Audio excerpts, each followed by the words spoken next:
But who can tell me who Sayyidina Umar's favorite poet was?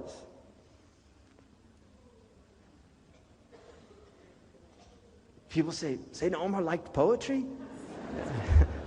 Didn't he just listen to the Quran? The favorite poet of Umar ibn al-Khattab was Zuhair ibn Abi Sulma. Zuhair ibn Abi Sulma. Who is Zuhair ibn Abi Sulma? He's the father of Ka'b ibn Zuhair, the man who wrote the Burda. He's the father of also his younger brother, Ka'b's younger brother, who became Muslim before Zuhair, before Ka'b. Zuhair did not meet the Prophet. He died 1 year before. But I want to tell you a little bit about why Zuhair wrote his mu'alaqa, and then I'm done. And I want to use this as a metaphor for what we need to do. There is a war, the Arabs call something Ayyam al-Arab. Ayyam al-Arab are the days of the Arabs. That's why Allah changed Ayyam al-Arab to Ayyamillah. وَذَكِّرْهُمْ بِأَيَّامِ Because the Arabs had their days, Allah has His days. The days of the Arabs were momentous things that happened to them. They say, الشعر ديوان العرب. They used to write their history in their poetry. There was a war called حرب داحس. حرب داحس, you know who Dahis is? It's amazing we know his name. Dahis was a horse. It's called the War of Dahis the horse. And Dahis was owned by a man who was Zuhair ibn Qais al-Absi. He owned a horse called Dahis. He had a friend who was from the Wذبيان tribe, Hudayfa bin Malik. He had a horse called Ghabra. Now, Hudayfa was very jealous of Dahis, the horse of Zuhair. So he asked him to race. So he asked him to race. So the two horses, they decided they'd race 100 arrow shots. They shoot 1 time, 2 times, for 100 times, and then they race. Well, the horses started out, and Ghabra was winning. But once it got into the heavy sand, Dahis took the lead. Well, there was a group of Wذبيanites who were hiding in ambush, and they ambushed Dahis and stopped him from winning the race, so Ghabra won. So what was the bet? 100 camels.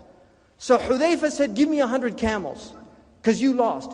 And then the Arabs people told him, no, we saw the ambush. He didn't lose. You lost. You cheated. Give us 100 camels. They kept on and on and on. Finally, Zuhair ibn Qais got so angry, he killed the brother of Hudayfa. He threw a spear at him, killed him. That started the war between Abs and Wذبيان. You know how long that war lasted? 40 years, over a stupid horse race. 40 years. That's how long the war lasted. Now, what happened was, and this is a very interesting story, much later, after many, many people were killed from Ghatafan, to the point where Zuhair ibn Qais, you know what he ended up doing? He went to Oman, became a Christian, and spent the last days of his life weeping over the war he started. Because he said he could never look at anybody from his tribe, because he'd caused so much suffering and bloodshed amongst these people. So, what happens? There's a man, Al-Harith, Al-Absi, Harith ibn Auf. This man, he asked his cousin, Kharija bin Sinan, he asked him, which tent of the Arabs do you think would not let me marry his daughter? And he said, definitely Aus al-Ta'i. He'd never let you marry his daughter. So what's he do? This is typical male problem. He gets on his camel and he heads for this guy's tent to ask for his daughter. Of all it's the thing that he can't get, that's the thing he wants. This is the human problem. So he gets there, and this man, Aus, comes out, and he says, An'am sabahan. He says, An'am sabahan. Good morning, good morning. He said, what are you doing up here, ya Sayyid al-Arab? He said, I want to marry your daughter. He said, get the hell out of here. Right? I mean, really, that's pretty much what he said. This made Al-Harith furious. He takes off with his cousin, and they're leaving. So what does Aus do? He goes into the house. His wife says, what happened? What just happened? Who was that? He said, it was Al-Harith bin Aus, Sayyid al-Arab. And he said, what did he want? He wanted to marry one of my daughters. She said, if he's the Sayyid al-Arab, why didn't you marry one of the daughters to him? And he said, that's a good point. It's just he got me off guard and I was angry. And she said, well, go make amends. He said, I can't. what's done is done. She said, what do you mean what's done is done? You mess everything up and then you're not going to go fix it? Go out there. And he says, what do I say? He said, just tell him you got him in a bad mood. And tell him come back and we'll work things out. So he goes, and Al-Harith initially is angry. He comes. What's he do? He says, I want you to choose one of my daughters. I have 3 daughters. The first one comes out. She says, I don't want to marry him. This is right. Arab women had no rights. She said, I don't want to marry him. He says, why not? She says, first of all, I'm not that good looking. I'm not his cousin. And he's going to take me far away. And he'll grow tired of me, divorce me, and then what? So he says, good point. Bring the second daughter. She comes. I want you to marry this man. What do you say? Look, my first sister's better looking than I am, and I don't have any talents, and I don't want to go far away from you because who's going to protect me if he gets feisty with me? Good point. Finally, the hope is on the last daughter, the little one. Her name Buhaysa. She comes in, and he says, listen, Al-Harith wants to marry you. What do you say? She said, well, given that I'm the most attractive of my sisters, I'm extremely talented, and I have a most distinguished father, I don't see how he could refuse me. And then, if he treats me badly, God will definitely let him have it.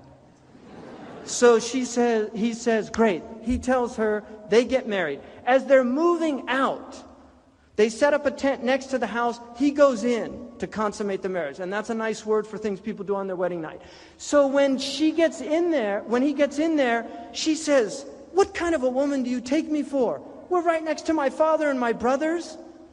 No, let's go. So they get on, they're driving. A little ways out, they're a ways out. He tells his cousin, listen, you go up ahead and I'll catch up with you later. Fine. He stops sets up the tent, and she says, what kind of woman do you think I am? I mean, this is the way people that take women in wars behave.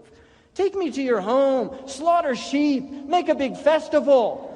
And he thinks, this is a high-minded woman. So he takes her, and then his cousin says, hey, listen, did you do what you wanted to do? And he said no, and he explains them. And so they get back. He does a big festival. When it's all done, he comes in. How's things now? She said, I want to ask you one question. What kind of a man are you? Because I thought you were a man of honor, but I want to ask you one question. How is it that you can delight in women when there are people, Arabs right now, killing each other over a horse race? She said, go out, if you want me as a wife, go out and spread peace amongst these men and end this bloodshed.